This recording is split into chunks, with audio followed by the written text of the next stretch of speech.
in Fengyi, Zhongyang of Pei County, there lived a young man named Liu Ji. Tall and handsome, he had a noble nose and a thick beard, and most notably, 72 distinct black moles on his left leg. His father was known as Tai Gong, and his mother, Liu Ao. Liu Ao once rested by the shores of a great lake and encountered a deity. Amidst a fierce thunderstorm that darkened the skies, Tai Gong went to investigate and astonishingly found a Jiao dragon on Liu Ao. Following this miraculous event, Liu Ao became pregnant and eventually gave birth to Gaozu. Gaozu was a man of kindness and generosity, open-hearted with grand ambitions. Despite being born as the youngest son of the Liu family, he was not content with a commoner's life. He served as the head of Sishui Pavilion, but in the officialdom, Liu Bang was no ordinary bureaucrat. He was fond of drinking, indulged in the company of women, and was known for his carefree attitude. However, rumors had it that Gaozu was often accompanied by a phantom-like dragon. This mysterious phenomenon caught everyone's attention, especially two tavern owners, Wu Fu and Wang Ao. They noticed that whenever Liu Bang visited their taverns, their business would thrive, significantly busier than usual. Eventually, both taverns waived Liu Bang's debts and tore up the accounts. Liu Bang was once conscripted for labor service and, by chance, encountered Emperor Qin Shi Huang. He admired the emperor's majestic presence, epitomizing what he considered the true mark of a great man. To avoid enemies, Gaozu moved to Pei County and befriended the local official, Lv Gong. Often visiting Lv Gong's home, he was held in high esteem.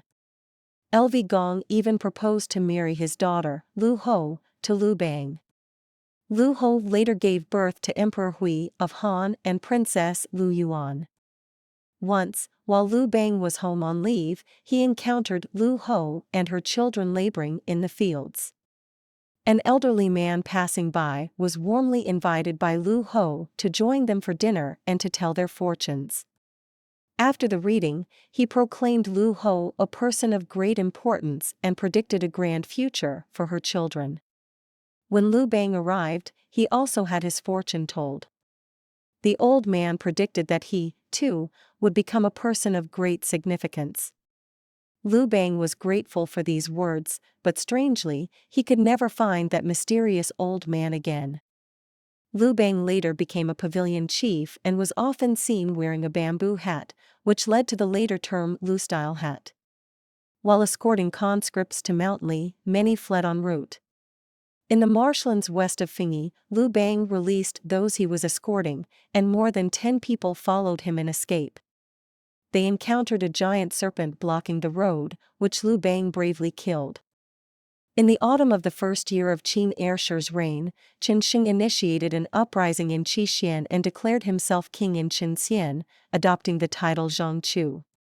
His rebellion quickly spread through the counties, with many officials being killed. Amidst this chaos, the magistrate of Pei County, seeking to protect himself, sent Fan Kuai to summon Liu Bang. By then, Liu Bang had gathered a force of nearly 100 men. Arriving at the county town, the magistrate reneged on his invitation, refusing Liu Bang entry. The townspeople, however, killed the magistrate and elected Liu Bang as their own, inspired by a belief that the serpent he had slain was the son of the White Emperor, and the slayer, the son of the Red Emperor, hence their reverence for the color red. Thus, young men and influential officials, including Xiao He, Chao Shen, and Fan Kuai, rallied under Liu Bang, amassing an army of 2,000 to 3,000. They attacked Huling and Fengyu, fortifying Fengyi. In the second year of Qin Ershi, Qin Shi's general, Zhou Zhang, marched his army to Shishui and then retreated. The states of Yin, Zhao, Qi, and Wei declared their own kings. Xiang Liang and Xiang Yu raised an army in Wu. Liu Bang's subordinate, Yong Qi, defected to Wei, betraying Liu Bang. Liu Bang's campaign against him failed, and upon hearing that Xiang Liang was in Shui County, he led over 100 cavalrymen to meet him. Xiang Liang then reinforced Liu Bang's forces with an additional 5,000 soldiers. Liu Bang then led his troops to attack Fengyi. Liu Bang followed Xiang Liang for over a month, during which Xiang Yu conquered Xiangqing and returned. Xiang Liang summoned various generals to Shui County, appointing Xinxin, grandson of King Huai of Chu, as the new king of Chu. Months later, they marched north to attack Kongfu, rescuing the besieged Qi army at Dongye and defeating the Qin forces. The Qi army returned to Qi, while the Chu army pursued the defeated enemies. Liu Bang and Xiang Yu were then dispatched to attack Qingyang, committing extensive slaughter among the soldiers and civilians. Stationed east of Puyang, they engaged and defeated the Qin forces. Qin sent reinforcements to Zhang Han, who launched a night raid, killing Xiang Liang at Dingtao. Liu Bang and Xiang Yu, attacking Qianlu, learned of Xiang Liang's death and marched eastward with General Liu.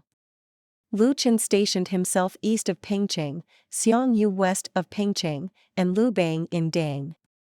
In the third year of Qin Ershi's reign, King Huai of Chu, witnessing the defeat of Xiang Liang's army, fled from Sutai to establish his capital in Pengcheng, merging the forces of Lu Chen and Xiang Yu under his direct command.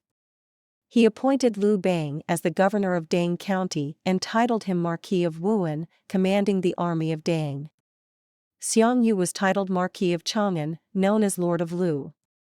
Lu Chen became the Minister of Stewardship, and his father, Lu Qing, served as Prime Minister.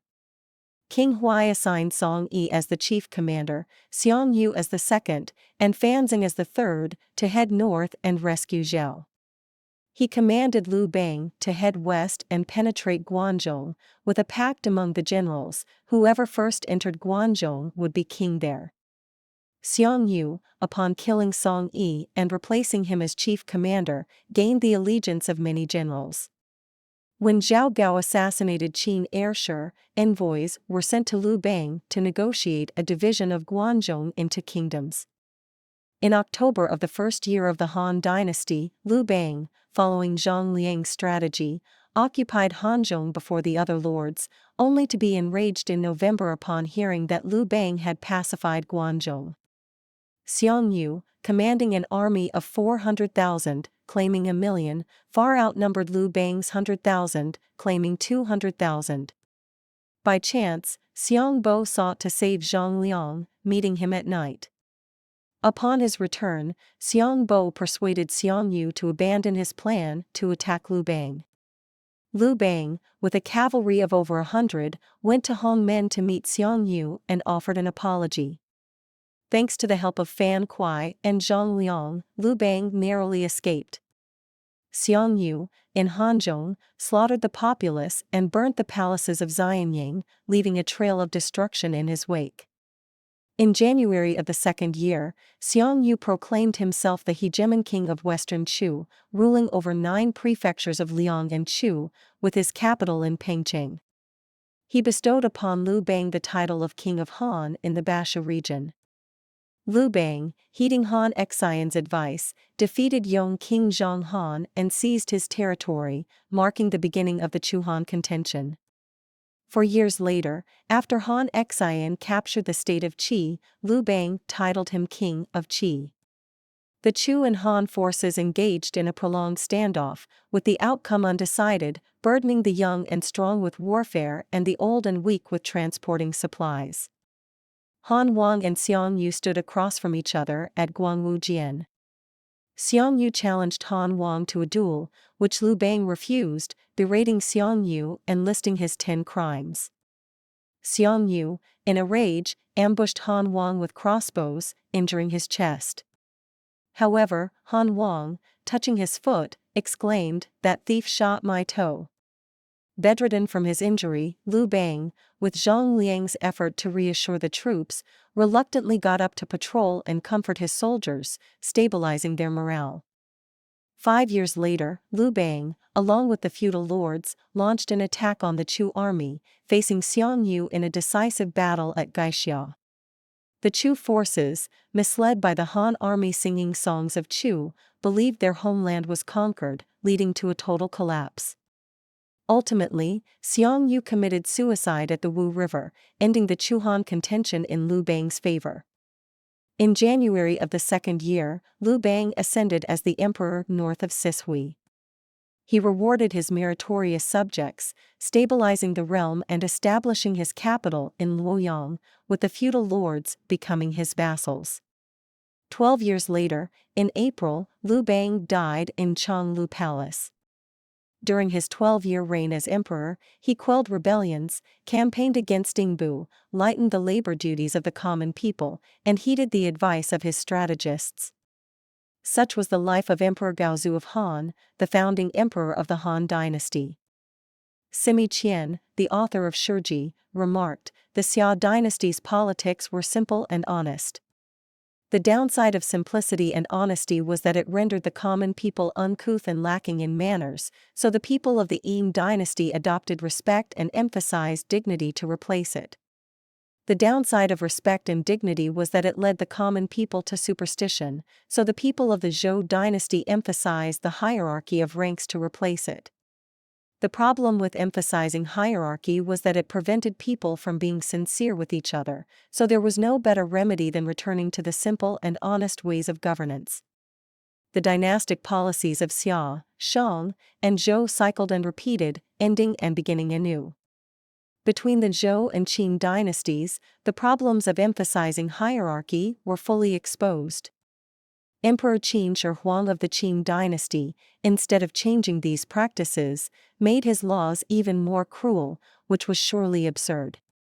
Thus, with the rise of the Han dynasty, facing past shortcomings, the policies were changed, allowing the people to rest and align with the natural order.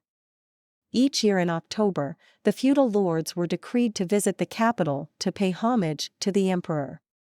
There were specific rules for chariots and attire, with the emperor's chariot lined with yellow silk and adorned with feathered banners on the left side. After Gaozu's death, he was buried in Chongling.